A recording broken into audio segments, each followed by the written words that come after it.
ये तीन भाव जो मिलकर आपके रिलेशनशिप में चार चांद भी लगा सकते हैं और वो अमावस्या का चांद भी बना सकते हैं। सब चीजें हो सकती हैं। किसी भी रिश्ते को खराब करने में, खासकर शादी के रिश्ते खराब करने में तीन इंपॉर्टेंट पार्ट्स है, 7, 8 और 12।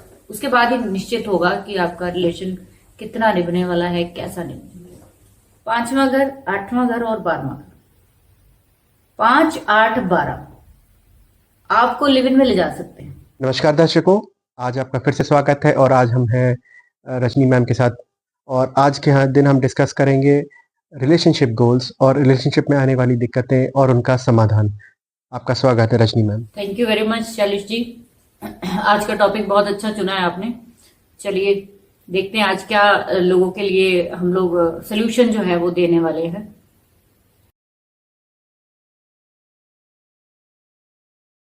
तो दर्शकगण, हम आज की डेट में देखते हैं कि जो हमारी जो मुख्य दिक्कतें आती हैं उनमें से एक दिक्कत है हमारी रिलेशनशिप की। Relationship with spouse, relationship with children, relationship with immediate supervisors, बहुत सारे रिलेशनशिप हैं।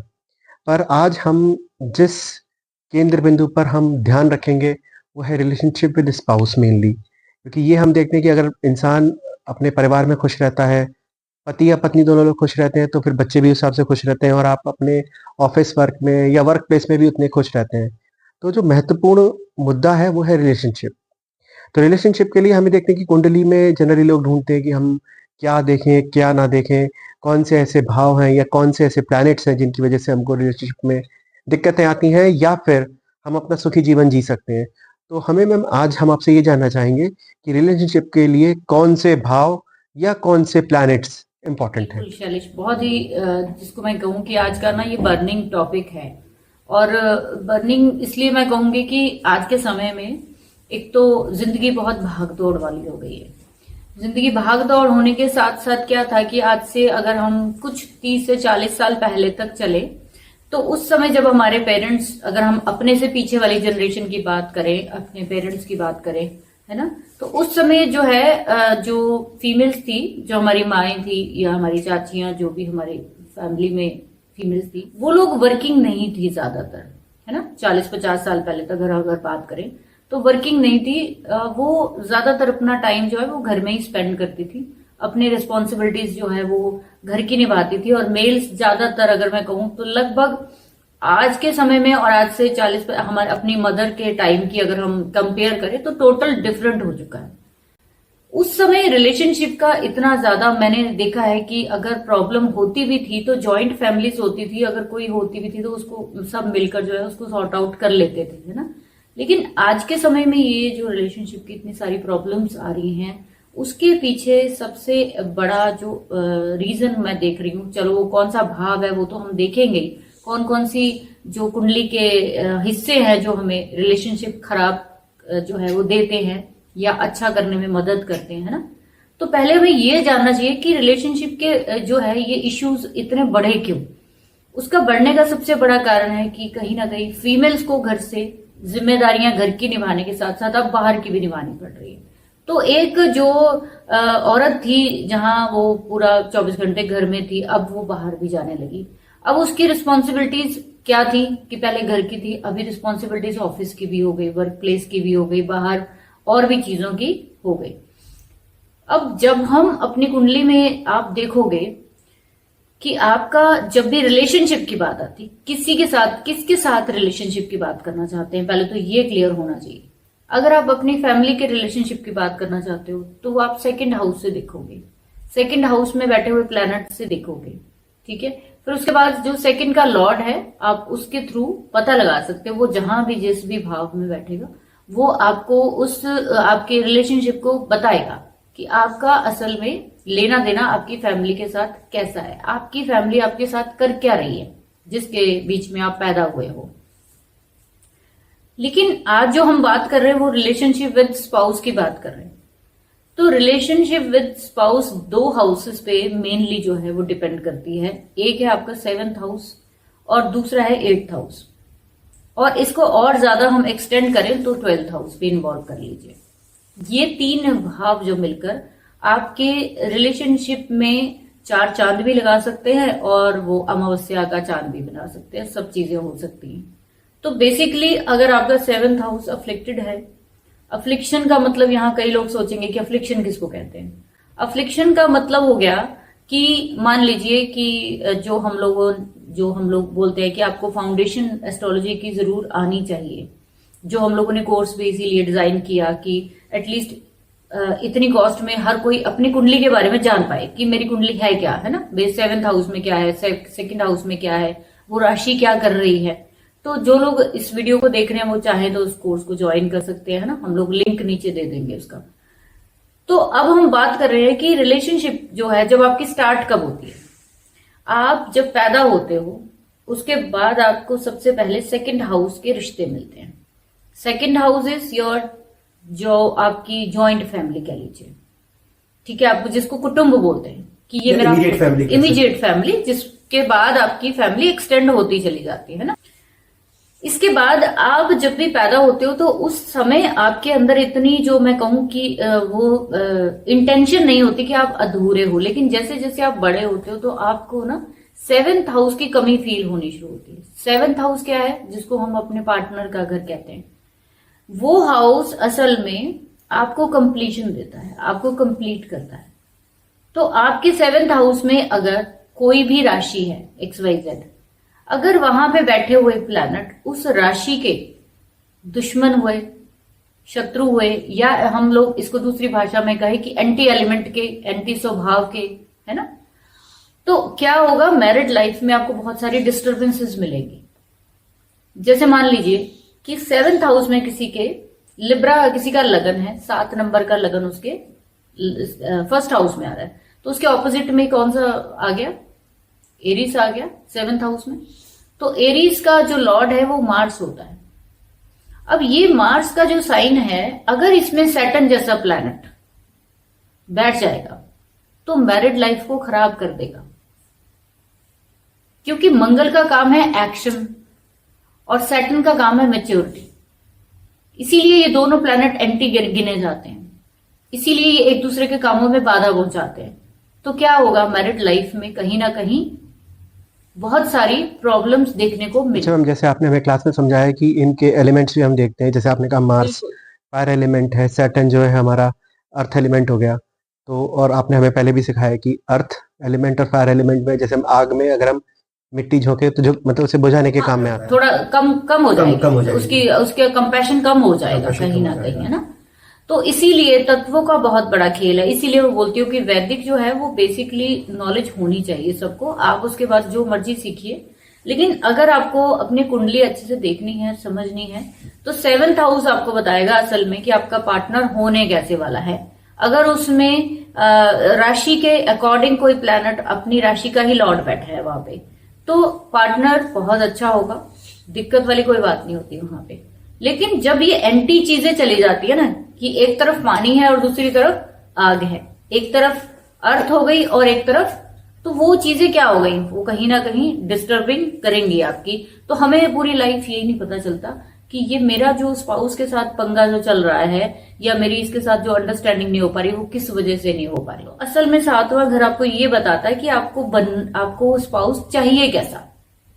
तो पहली तो सोच वो आपकी बता रहा है कि आपको कैसा चाहिए, और आप जब अपना पार्टनर ढूंढने के लिए निकलते हो तो आप वैसी ही चीज ढूंढ के अपने लिए लाते हो, वैसी ही चीज पसंद करते हो, क्योंकि आपके 7th हाउस में वही चीजें बैठी हैं। तो सबसे पहला घर 7वां घर जो है लेंगे। दूसरा इसमें इसके साथ इससे आप पहले आगे बढ़े, एक मन में प्रश्न आता है, इसको मार्केश क्यों कहा जाता है साथ में? आप किसी भी अपने घर से 7वें घर को मार्केश क्यों कहते हैं?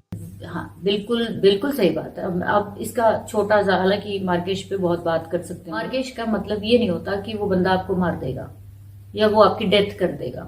अगर ऐसा होता तो शादी करते सबकी डेथ हो जाती, फिर तो पार्टनर मिलता ही नहीं।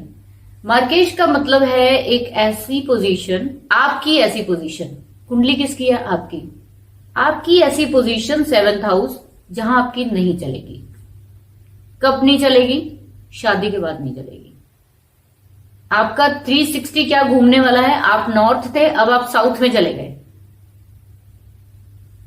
तो इसलिए जहां पे आपकी नहीं चलती तो वो आपके लिए डेथ ही है एक तरह की, जहां पे आपको अपना सर्वस्व जो है वो सामने वाले को समर्पित करना पड़ता है ना, physically, mentally, financially, family wise, सब कुछ आप उसको हैंड ओवर कर देते हो, तो वो डेथ नहीं है एक तरह की। तो व्यूअर्स आप समझ गए होंगे कि अगर आप अपने दोस्तों को फोन करके पूछ रहे हैं कि मेरी बीवी नहीं सुन रही मेरी, तो चिंता मत करिए, किसी की भी नहीं सुन रही। बिल्कुल सही बात है। ये जो इसीलिए बोला जाता है कि जो 1 और 7 नंबर काल पुरुष कुंडली के है, ये बिल्कुल ऑपोजिट पोल्स है, बिल्कुल ऑपोजिट है। एक ईस्ट है तो दूसरा वेस्ट है। अब आप ये अगर आप देखो तो काल पुरुष कुंडली क्या, हमारे जोडियक में ही वो 2 साइन कभी मिल ही नहीं सकते एक दूसरे के साथ, कभी नहीं मिल सकते वो। तो इसीलिए जो ये कॉन्ट्राडिक्शन स्पाउस का होता है, ये लाइफ टाइम हर किसी में आपको मिलेगा ही, चाहे 32 गुण मिल जाए, चाहे 28 गुण मिलाए, चाहे आप बिना मिलाए ही शादी कर लीजिए, आपको वो कॉन्ट्राडिक्शन मैरिज के बाद मिलना ही है, क्योंकि लगन और 7वां घर कभी एक जैसे हो ही नहीं सकते, रेयर चांस है। अगर दोनों का लगन भी सेम हो गया ना हस्बैंड वाइफ का, तब भी कॉन्ट्राडिक्शन मिलेंगे आपको। अब दोनों में तो सेम आ रहा है ना, तो आप फिर तो सेम आना चाहिए, फिर भी आपको प्रॉब्लम दिखेगी। तो इसलिए वो मार्केश कहा जाता है कि वहां पे आपको अपनी आइडेंटिटी छोड़नी पड़ेगी। अब आपकी कोई औकात नहीं है शादी के बाद, वो सिस्टम ही खत्म हो गया औकात वाला, है ना ये चीज। हाँ जी, आप 8वें हाउस के बारे में बता रहे थे। देखिए 8वां घर मैंने क्यों बोला है, क्योंकि जब आप रिलेशनशिप में जाते हो तो रिलेशनशिप के बाद जो नेक्स्ट आपका टारगेट होता है वो होता है आपके बच्चे। अब जो आपकी सेटिस्फेक्शन का लेवल जो अभी तक संपूर्णता आप चाहते थे, वो आपका 7th हाउस कर देता है। जब मैरिज हो गई, आपका रिलेशनशिप स्टार्ट हो गया, बट होता क्या है कि उसके बाद जो नेक्स्ट पड़ाव होता है ना, वो पड़ाव होता है आपका आपस में कहीं ना कहीं अटैच होना, फिजिकल लेवल पे, मेंटली लेवल पे, वो आपको 8वां घर जोड़ता है। अगर किसी की भी आज के समय में अगर मैं बोलूं तो हम लोगों के पास जब चार्ट्स आते हैं, कुंडलियां आती है, तो मैंने देखा कि ज्यादातर आजकल जो ब्रेकअप्स हो रहे हैं मैरिज के या इनकी चीजों के, उसमें ज्यादातर 8वें घर की इन्वॉल्वमेंट देखने को मिल रही है मेरे को। 8वां घर क्यों? कि जब पार्टनर, जब एक बंदा जब शादी करता है तो नेचुरल है कि उसके बाद उसको अगला कदम पे भी जाना है। जब वो कहीं ना कहीं एक दूसरे को सेटिस्फाइड नहीं करते, चाहे वो, हम यहाँ पे फिजिकली की बात नहीं करेंगे, हम लोग बात करेंगे कि मेंटली भी तो कहीं ना कहीं आपकी उस बंदे के साथ बाउंडेशन होगी, तभी आप उसको कहीं ना कहीं फिजिकली भी अपने पास आने देंगे या उससे बात कर पाएंगे। आज के समय में ये बहुत बड़ा मुद्दा है कि इंसान मैरिज तो कर लेता है, लेकिन उसके बाद का जो पड़ाव है ना, उसको नहीं वो अचीव कर पाता, जिसकी वजह से वो सेटिस्फेक्शन ढूंढने के लिए इंसान कहीं और जाता है, और वो सेटिस्फेक्शन ढूंढने के चक्कर में वो अपने हिडन रिलेशनशिप क्रिएट कर लेता है। कि आज के युग की शायद मैं कहूँ सबसे बड़ी परेशानी, सबसे बड़ी प्रज्वलंत जिसको हम कहें कि दिक्कत है कि घर में समझ लीजिए कि सब कुछ ठीक है, लेकिन वो अपने स्पाउस से सेटिस्फाइड नहीं है। तो वो सेटिस्फेक्शन आपका 8वां घर, जिसकी भी कुंडली देख रहे हैं, जिनका भी स्पाउस के साथ ऐसा आंकड़ा है, वो देख सकते हैं अपने 8वें घर में। अब हम लोग क्यों कुंडली देख के बोल देते हैं कि भाई 8वें घर की कहीं ना कहीं अफ्लिक्शन होगी, तो हस्बैंड वाइफ का तालमेल नहीं बैठने वाला, राइट? वो तालमेल नहीं बैठेगा। जो तालमेल का जो साइन है वो तो 7वां साइन है, तराजू का साइन। वहां पे अब उनको बैलेंस बनाना है, लेकिन बैलेंस बनाने के बाद नेक्स्ट स्टेप पे जब वो अगला पड़ाव जो नहीं कवर कर पाते, और जिसके बाद ही उनकी असली जर्नी 9th हाउस, जब मैं आपको बोलती हूँ कि आपका ज्ञान का रास्ता तो तभी खुलना है। अब आप 8वें घर में ही अटक गए, आप यहीं पे उलझ गए, है ना? आपने इसी चक्कर में अपने रिलेशनशिप को धोखा देना शुरू कर दिया, राइट? तो वो क्या होगा कि कहीं ना कहीं आपके रिश्तों को खराब करता चला जाएगा।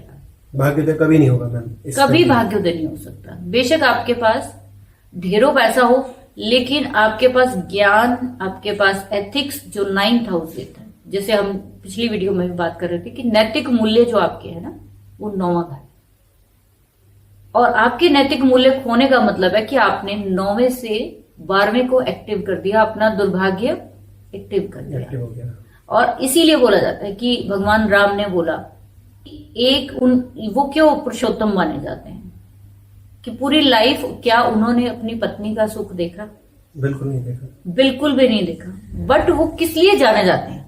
वो फिर भी वो मर्यादा पुरुष जाने जाते हैं कि उनकी लाइफ में एक ही स्त्री रही, है ना, और एक ही स्त्री के चाहे वो उनको सुख मिला चाहे नहीं मिला, चाहे वो भगवान विष्णु के अवतार थे, लेकिन मर्यादा पुरुषोत्तम आज के समय में आपको बनना आपके लिए बहुत बड़ा चैलेंज है।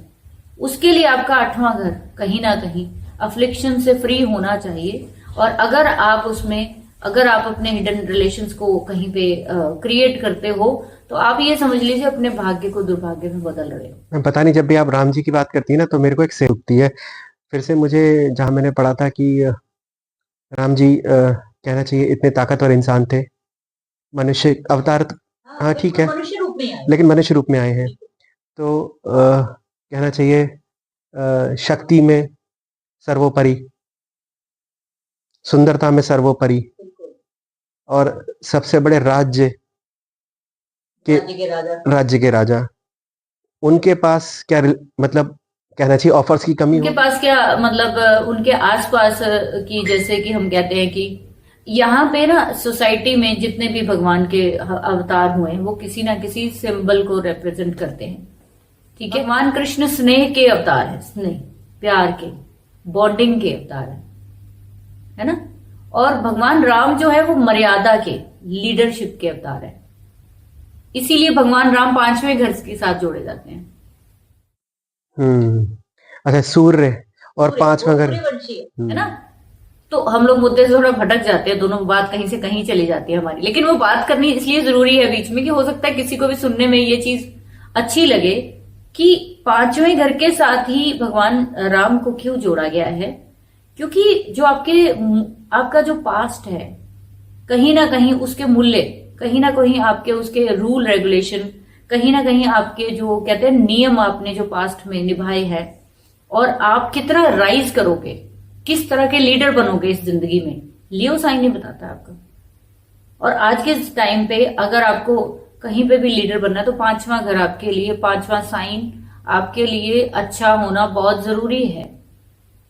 ठीक है, और जिनका भी जो भी गवर्नमेंट में हो, कहीं पे भी हो, अगर सूर्य या 5वें घर, किसी को भी कोई प्रॉब्लम है ना, यहाँ पे रेमेडी भी है ये बहुत अच्छी, कि आपको किसी भी तरीके से पास्ट से जुड़ी हुई दिक्कत है ना, भगवान राम को इसीलिए पूजा सबसे ज्यादा जाता है। ये इतने ज्यादा जिसको कहते हैं कि अपने परिवार के लिए जो है वो जीने वाले, ये एक ऐसे थे कि जिन्होंने अपना सुख कभी भी नहीं देखा, हमेशा दूसरों के लिए किया।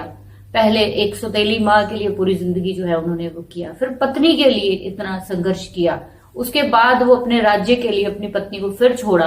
तो यहाँ कहीं ना कहीं जो एग्जाम्पल सेट होता है ना, वो इसीलिए 5वें घर के साथ कि आपको भी ऐसे ही अपनी लाइफ में अगर संघर्ष करना आता है, सबके लिए, सिर्फ अपने लिए नहीं करना, आपको दूसरों के लिए, तो आपका नाम भी दुनिया में ऐसे ही रहेगा।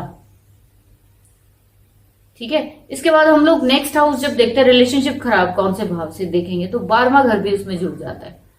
12वां घर जो है वो 7वें से छठा है, काउंट करेंगे तो आपके 12वें घर में भी अगर कोई अफ्लिक्शन है, मान लीजिए 7वां घर भी बहुत अच्छा है, 8वें में भी कोई अफ्लिक्शन नहीं है, अगर कहीं 12वें घर में अफ्लिक्शन आएगी, वहां पे भी आपके डिस्प्यूट जो है वो स्पाउस के साथ शुरू हो जाएंगे। क्योंकि किसी भी भाव से छठा घर जो है वो उसके डिस्प्यूट्स को दिखाता है, उसके शत्रुओं को दिखाता है। शत्रु के हिसाब से शत्रु का आप देख सकते हैं। यस, तो आप यहां से ये भी देख सकते हो, इसीलिए आप अब समझ पाएंगे कि शुक्र को यहाँ पे एग्जॉल्ट किया गया है 12 नंबर राशि में, 12वें भाव में। लेकिन उसके साथ साथ ये भी कहा जाता है कि इनकी पत्नी हमेशा बीमार रहेगी।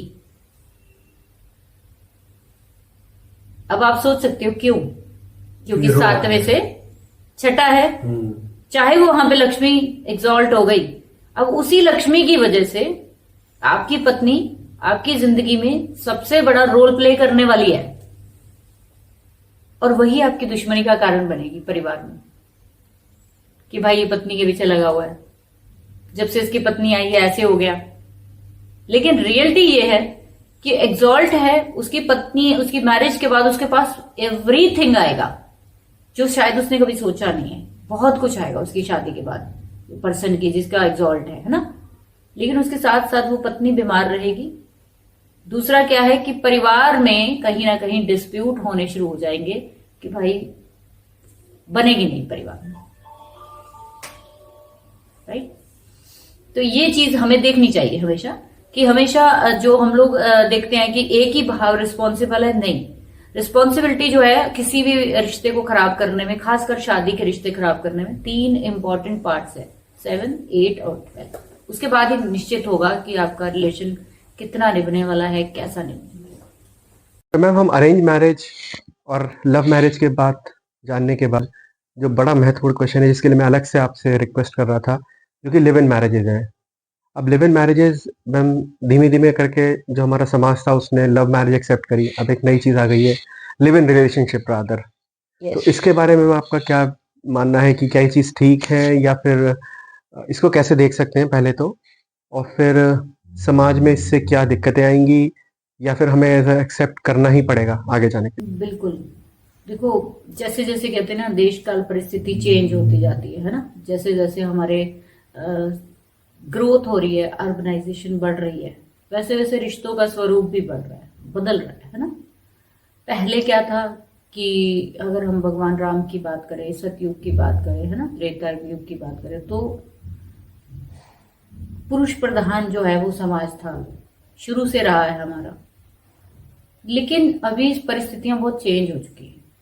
अभी इस समय अगर मैं कहूं तो फीमेल को भी उतनी ही पावर मिल चुकी है जितनी कि मेल्स के पास कभी थी।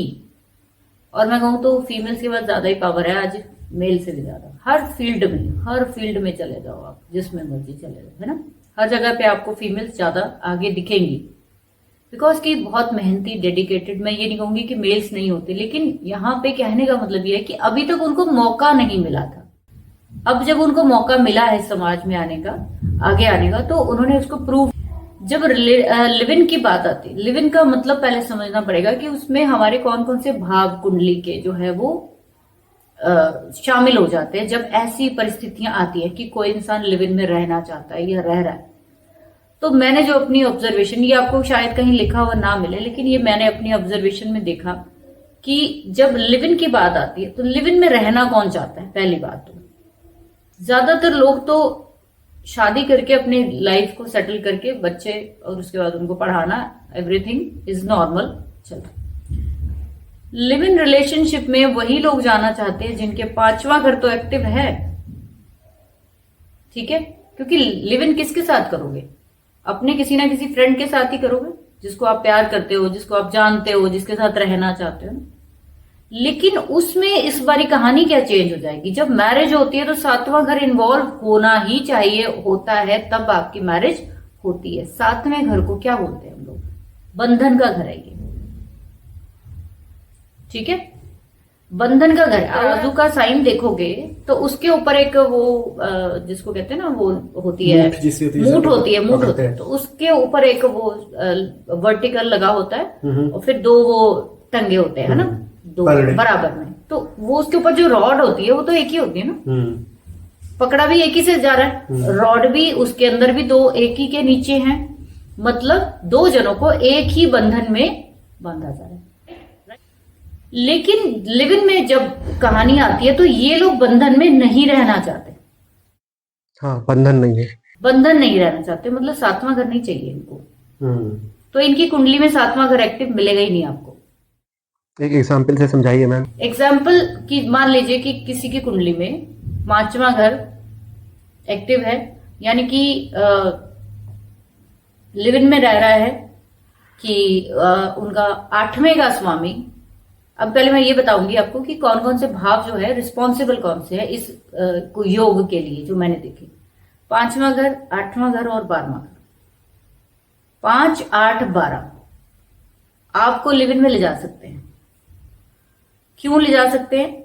जब भी 8वें का संबंध हो जाए 5वें के साथ, या 5वें का संबंध हो जाए 8वें के साथ, या 12वें के साथ हो जाए, बीच में कहीं भी 7 नंबर तो नहीं आ रहा, इसका मतलब बंधन तो नहीं चाहिए। शयन सुख भी चाहिए, बेडरूम लाइफ भी चाहिए, चीजें छुपी भी रहें, किसी को दिखे भी ना। 8वां घर, है ना, और आपको एंजॉय भी करना है। जो 12वां एंजॉयमेंट का घर है वो तो 12वां है ना।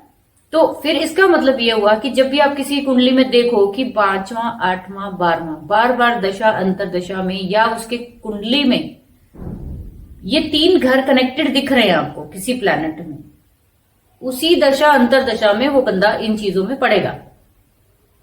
ठीक है। और लिव इन में क्या होता है कि बंधन मुक्त होना चाहता है वो बंदा कि ठीक है एंजॉय करेंगे सब कुछ, लेकिन हमें एक दूसरे को बांधना नहीं है। जब तेरा मन करे तू निकल ले, जब मेरा मन करे मैं निकल लूं, है ना। अब कुछ समय तक तो ये चीजें आपको अच्छी लग सकती हैं, बिकॉज कि हमारा जो डीएनए है असल में सनातन से जो चला आ रहा है हमारा, वो असल में ऐसा है नहीं। आप इसको कुछ समय तक एंजॉय कर सकते हैं, लेकिन किसी एक पर्टिकुलर टाइम पे आकर आपको एहसास होगा कि ये चीजें जो है ये वर्थफुल नहीं है। ठीक है। और वो वर्थफुल ना होने की वजह से आप कुछ समय उसमें एंजॉय करने के बाद कुछ और नया और एक सस्टेनेबल रिलेशन ढूंढने के लिए निकलते हैं। जितने लोग भी लिव इन में जाते हैं वो ज्यादातर मैरिज नहीं करते, है ना, उसी को लिव इन बोलते हैं हम लोग।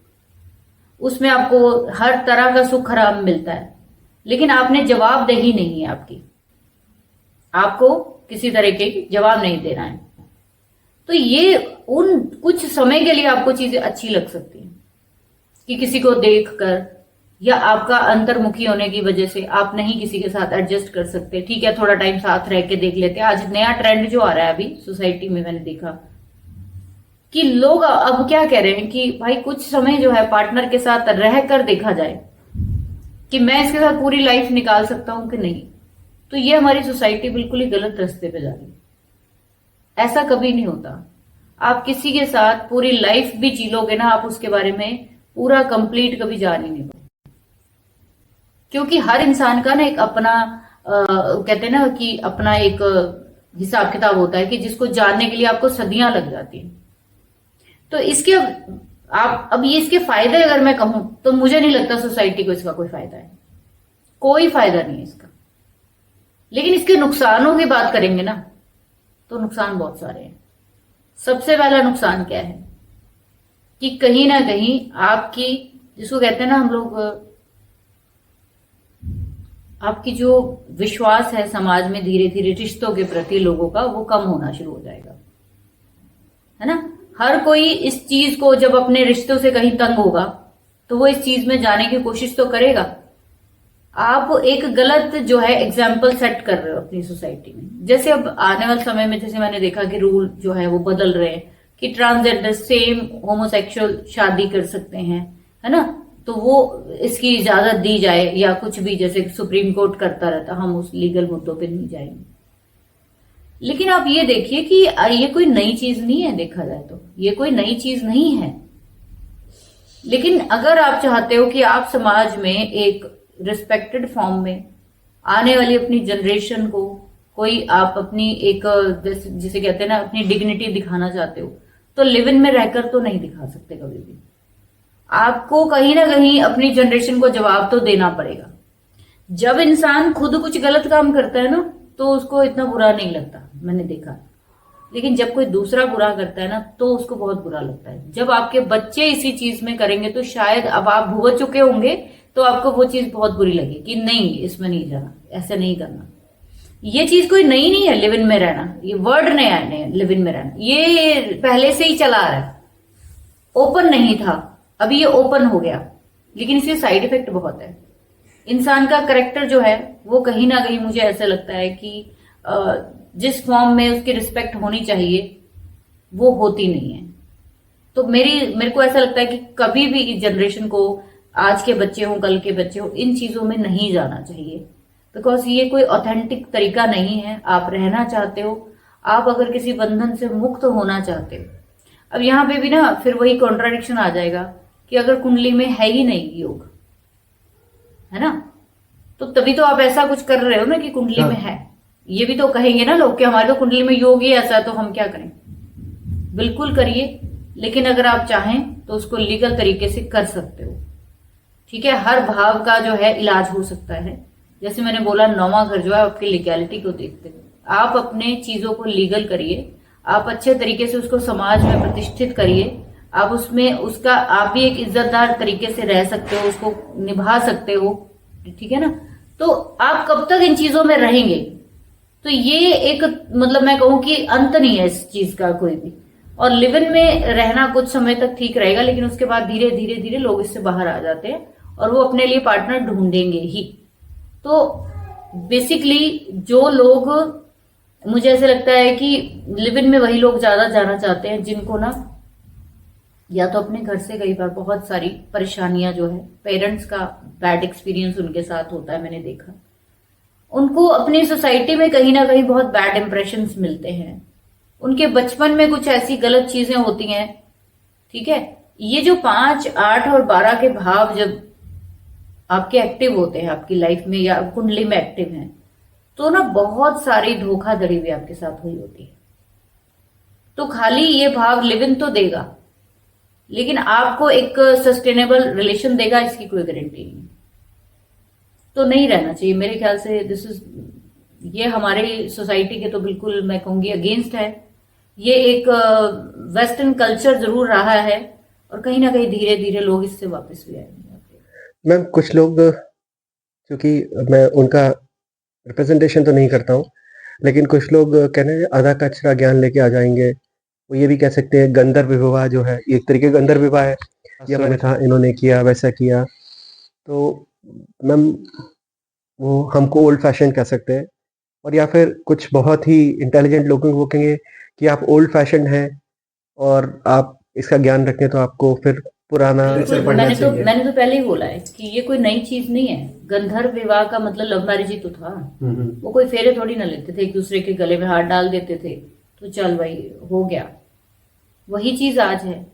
लेकिन आप ये देखिए ना कि अगर आप आप अपना एक स्टेटस देखिए, स्टेटस इन द सेंस कि आप ये देखिए कि इसका नतीजा क्या होने वाला है।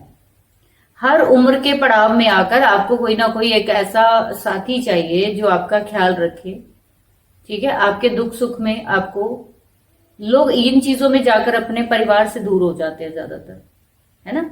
परिवार से दूर होने से सीधा सीधा आपका कहीं ना कहीं तनाव तो होता है ना। आपको बेशक एक अच्छा पार्टनर मिल जाए रहने के लिए, लेकिन कहीं ना कहीं तनाव अपने फैमिली से रहेगा ना आपको हमेशा। वो भी तो एक साइड इफेक्ट है। बेशक ये चीजें ठीक है, लेकिन मेरे हिसाब से अगर हम लोग बात करें इसमें कि किसको करना चाहिए, अब ये करना ना करना उनकी अपनी मर्जी हो सकती है। सबके चार्ट जो है वो उनको रूल करते हैं। मैं एस्ट्रोलॉजी पे हम लोग तो बहुत ज्यादा विश्वास करते हैं और इसको डेली हम लोग तो ऑब्जर्व करते हैं। लोगों कुछ भी कोई जानबूझ के नहीं करता असल में, ये तो सच है ना। हम लोग सिर्फ अपनी राय दे रहे हैं। हम लोग राय शायद रखने का भी हक नहीं है, देखा जाए तो सबके अपने अपने वो है। लेकिन हम लोग बात इस पे डिस्कस कर रहे थे कि किस जो हाउसेस की वजह से ये सब दिखता है। तो बेसिकली ये 5, 8, 12 एक्टिव होगा तो लिव इन में तो जाएगा, और उसके 8वां भाव भी पीड़ा ही देता है, 12वां भाव भी पीड़ा ही देता है, आपको दुनिया से बाहर ही लेकर जाता है। तो पीड़ा तो आने वाले समय में आने ही वाली है इन रिश्तों में, ये उनको सोच के चलना चाहिए बेसिकली ये चीज। थैंक यू मैम, आपने हमें इन मैरिजेस के बारे में बताया, एक्स्ट्रा मैरिटल रिलेशनशिप से जो हमारे इश्यूज होते हैं और हम उसे कैसे देख सकते हैं वो भी हमने जाना। और पर आखिर में मैम हम ये समझना चाहते हैं कि ये जो हमें सुख चाहिए अपने स्पाउस से या साथ में भाव से, तो या शांति चाहिए, वो हम कैसे ले सकते हैं? देखिए जब हमने अब सारे चीजें देख ली कि किस भाव से हमें दिक्कत आ रही है, किस तरह की प्रॉब्लम्स हम फेस कर रहे हैं, उसके लिए आपको, जैसे मैं हर बार ही बोलती हूँ कि सबसे पहला जो भाव सबसे इंपॉर्टेंट होता है वो फर्स्ट हाउस ही होता है। तो फर्स्ट हाउस में भी अगर मल्टीपल प्लैनेट्स बैठे हुए हैं, सूर्य भी बैठा है, बुध बैठा है, शनि बैठा है, शुक्र, ऐसे 4-5 प्लैनेट भी बैठे हैं, इवन 2 भी बैठे हैं, मैं कहती हूँ, वो प्लैनेट जो है वो आपके 7वें भाव को देखते हैं, ठीक है। तो आपकी पूरी एनर्जी जो है वो कहाँ डाल रहे हैं, आपके 7वें भाव में डाल रहे हैं। तो सबसे पहले आप अपनी इंटेंशन को बिल्कुल क्लियर करिए कि आपको पार्टनर चाहिए कैसा। ये इंसान खुद ही कहीं ना कहीं कंफ्यूज होता है। लगन में अगर 3 प्लैनेट बैठे हैं, 2 बैठे हैं, 1 से ज्यादा बैठे हैं, तो कंफ्यूज है वो कि उसको कैसा चाहिए। खुद ही नहीं पता। इसको पूछोगे कि शादी करनी भी है तो कहेगा पता नहीं करनी चाहिए कि नहीं करनी चाहिए, बिकॉज कि आपके माइंडसेट को बता रहा है। तो प्रॉब्लम वहीं से शुरू हो जाती है ना। तो उसके लिए उसका इलाज जो है ना वो सातवां घर ही है। इलाज कैसे है सातवां घर? कि आपको अपने सातवें घर की राशि और वहां का प्लैनेट या फिर राशि का लॉर्ड देखना चाहिए। वो जिस भी भाव में जा रहा है आपको वैसा ही पार्टनर ढूंढना चाहिए। आपको वैसा ही पार्टनर मिलेगा, वही आपको सेटिस्फाइड कर सकता है। मान लीजिए जेमिनी हम लोग लगन को ले लें तो 9 नंबर की राशि उसके सातवें घर में आ गई, 3 नंबर उसके लगन में। तो जेमिनी वाले ज्यादातर कंफ्यूज मिलेंगे रिलेशनशिप को लेकर, शादी को लेकर। दे आर नॉट कॉन्फिडेंट कि शादी करनी चाहिए कि नहीं करनी चाहिए। ड्यूअल नेचर है ना, तो दोनों तरफ ध्यान जाएगा, करे कि ना करे। उसके लिए उसको कंप्लीट करने का काम जो है, उसकी दुविधा को दूर करने का काम कौन कर सकता है? उसकी मैरिड लाइफ में अगर कोई हर्डल्स आ रहे हैं तो उसको दूर कौन कर सकता है? तो आपका जो सातवां भाव है ना, उसकी जो राशि है उसकी हेल्प लीजिए। जैसे 9वां नंबर है तो वो कौन है? फादर का है या आपके किसी एल्डर का है या गुरु का है। तो मैरिज में अगर दिक्कत आ रही है तो आपको कहीं ना कहीं अपने गुरु की या फादर की हेल्प लेनी चाहिए, उसकी एडवाइस लेनी चाहिए कि मैं इस प्रॉब्लम में चल रहा हूं तो इसकी हल कैसे है। उसी के पास हल है। अगर आपके फादर आपकी जेमिनी वालों को समझाते हैं किसी चीज को लेकर कि भाई आपको ऐसे नहीं ऐसे चलना चाहिए, तो उनको कहना मानना चाहिए, बिकॉज कि आपकी जो समस्या का हल है वो सामने वाला पर्सन ही दे सकता है अगर आप इस लायक नहीं हो। ठीक है, जैसे हम 4 नंबर की राशि लगन में ले लें, राइट, तो उसके 10 नंबर की राशि 7th हाउस में आ जाएगी। बिल्कुल। अब ऐसे में ये 4 नंबर वाला कैंसेरियन जो है ना, कैंसेरियन को क्वीन लाइफ जिंदगी चाहिए। ठीक है, अब उसको क्वीन लाइफ जिंदगी जीने के लिए उसको पार्टनर कैसा चाहिए? मेहनती, मेहनती, जो कि शनि की राशि है। क्योंकि वो 10 नंबर की राशि है। अगर इनका पार्टनर डेडिकेटेड ना हुआ, मेहनती ना हुआ, तो समस्या शादी में बहुत आएगी। तो अब इसका मतलब ये नहीं कि आपने पकड़ के उसको डेडिकेटेड करना, नहीं। पहले तो अपना माइंड सेट करो ना, अपनी क्वीन लाइफ जिंदगी को थोड़ा सा अगर आपको जीना है तो खुद से मेहनत करिए, खुद भी मेहनत करिए, क्योंकि 10वां घर, 7वां घर आपका भी तो है वो। तो मेहनत आपको क्या करनी पड़ेगी? खुद भी वर्कोलिक बनना पड़ेगा। खुद भी आपको मगरमच्छ की तरह, जो कैप्रिकॉर्न का सिंबल है, तो आपको खुद भी जो रिश्ता आपने एक बारी बना लिया तो उसको आपको पकड़ के रखना है, आपको एक्सेप्ट करना है और उसको निभाना है। तो ज्यादातर कैंसेरियन वाले हमेशा कंफ्यूज रहते हैं ये भी जिंदगी में कि मैंने जो पार्टनर चुना है वो सही है कि नहीं है, और मेरे को ये दे दे जिंदगी में, ये मेरे को ये बना के देगा, ये मेरे को मतलब इससे मुझे। असल में प्रॉब्लम जो है वो ज्यादातर हम लोग ढूंढते हैं कि 7वें घर में जो है वहां पे है, लेकिन 7वें घर में प्रॉब्लम नहीं होती। असल में प्रॉब्लम आपके लगन में होती है जब मैरिड लाइफ में आती है। 7वें घर में तो प्रॉब्लम बाद में आती है आपकी। आपको पहले लगन को ठीक करना पड़ेगा। तो आप अपने लगन को ठीक करोगे, समझोगे मुझे चाहिए क्या, राइट। जैसे टॉरस वाले समझ लीजिए, टॉरस वालों के 2 नंबर का साइन लगन में आएगा। आप तो बहुत ज्यादा फिक्स नेचर के हो, फाइनेंस आपकी लाइफ का एक मुद्दा है मेन। तो 8 नंबर की राशि अगर आपके 7th हाउस में है, अगर आप चाहते हो कि फाइनेंस आपके पास हमेशा रहे, तो उसके लिए आपको उसको हिडन रखना आना चाहिए। आपके 7वें घर में 8 नंबर की राशि है, आपको अपने स्पाउस की बातें ज्यादा ओपन नहीं करनी चाहिए, डिस्क्लोज नहीं करनी चाहिए। फाइनेंस की जो उसकी कंडीशंस है कि आप हर किसी से उसकी चीजें शेयर करेंगे तो वो प्रॉब्लम क्रिएट करेगी। तो मोटा मोटा राशि को ले लीजिए और उस राशि के लॉर्ड को ले लीजिए, प्लैनेट भी आप बाद में लीजिए, आपको समस्या का हल मिल जाएगा। 2 ही घर कर सकते हैं, लगन या फिर आपका 7वां घर। वहीं पे इलाज छुपा है, उसी की रेमेडी है। प्रैक्टिकल वे में करेंगे तो आप उसका एनवायरनमेंट क्रिएट करिए वहां पे, है ना। 8वीं राशि है तो आपको क्या करना है? हिडन रखना है अपने स्पाउस के बारे में, रिलेशनशिप के बारे में। ठीक है, फाइनेंस की राशि है, तो फाइनेंस की जो है टॉकेटिव लोग होते हैं ना, टॉरस वाले, 7th हाउस में 2 नंबर की राशि आ गई स्कॉर्पियो वालों के। अब इनके स्पाउस बहुत बोलने वाले होंगे, लेकिन लगन है वो चुप रहने वाला है, इंट्रोवर्ट है।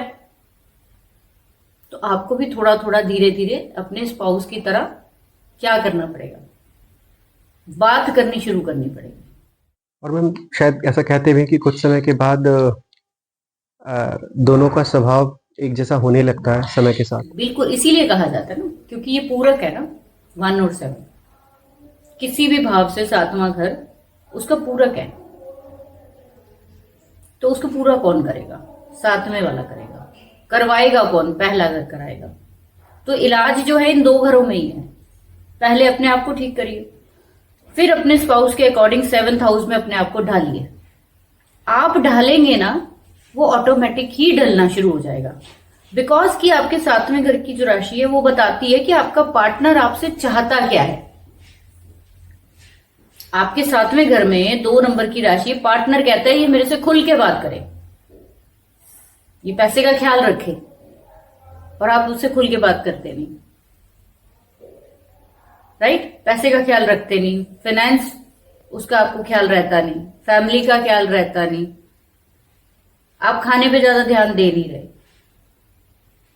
राइट? और पार्टनर को यही चीजें चाहिए कि मुझे टाइम से खाना दे दे, मेरा पैसा संभाल के रखे, उसको अच्छे से टैकल करे, और आप वो कर नहीं पा रहे। तो फिर क्या होगा? प्रॉब्लम क्रिएट होगा, है ना? तो आपका लगन तो आपके बारे में बता रहा है, लेकिन असल में 7वां घर आपका इलाज बता रहा है कि आपको प्यार कैसे मिलेगा अपने पार्टनर का, आपके नजदीक कैसे आएगा वो। बस उस एनवायरमेंट में चले जाइए, वो जो भी राशि है, जो भी प्लेनेट है, उसके अकॉर्डिंग ढल जाइए, हमेशा के लिए आपकी सारी प्रॉब्लम सॉर्ट हो जाएगी। तो इस तरीके से हम रिलेशनशिप में बहुत सारी चीजें बिल्कुल आसान तरीके से जो है वो हम लोग नलीफाई कर सकते हैं, उसको हमेशा के लिए अपनी जिंदगी से ठीक कर सकते हैं। जिंदगी में ऐसा नहीं है कि कोई भी चीज ठीक नहीं हो सकती।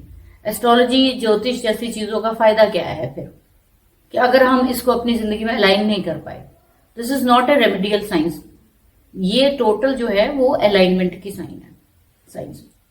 अगर हम लोग जो ज्योतिष पढ़ रहे हैं, तो अब मैं जैसे हमेशा कहती हूँ कि अगर आप में ज्योतिष सिखाने वाले में अगर ट्रांसफॉर्मेशन नहीं लेकर आया, तो आप अपने स्टूडेंट्स को या अपने मैं कहूंगी कि अपने क्लाइंट्स में भी ट्रांसफॉर्मेशन नहीं ला सकते। पहला तो एग्जाम्पल आप ही हो ना।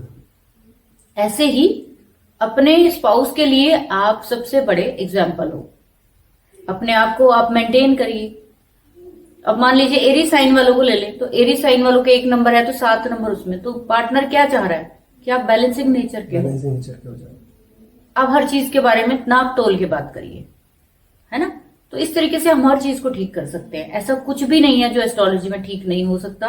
बिल्कुल हमारी डेस्टिनी फिक्स है, लेकिन हम उसको अलाइन कर सकते हैं। थैंक यू मैम ये सब जानकारी देने के लिए। और मैं जो समझ पा रहा हूँ कि बेसिक्स का जानना बहुत ज़रूरी है किसी भी चीज़ के लिए, और अगर हम वो जान सकते हैं तो फिर हम आगे अपनी राह खुद भी बना सकते हैं। कोई गुरु मिल जाता है तो वो राह आसान हो जाती है। बिल्कुल। तो आज के सेशन के लिए आपका बहुत बहुत धन्यवाद मैम।